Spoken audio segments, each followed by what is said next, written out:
Here we go. At 8:36 p.m., a severe thunderstorm capable of producing a tornado was located over Sloan's Valley, Oregon, 10 miles southeast of Somerset, moving southeast at 40 miles per hour. Hazard, tornado and quarter-sized hail. Source, the National Weather Service. Jacoby's World.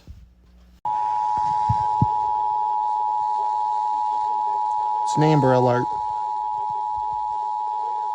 The following message is transmitted at the request of the Kentucky State Police.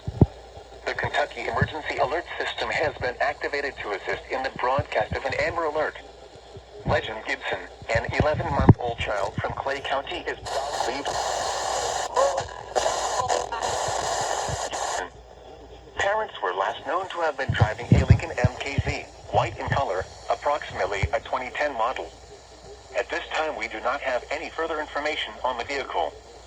For any further information, please contact the Kentucky State Police London Post 11 at 606-878-6622. God.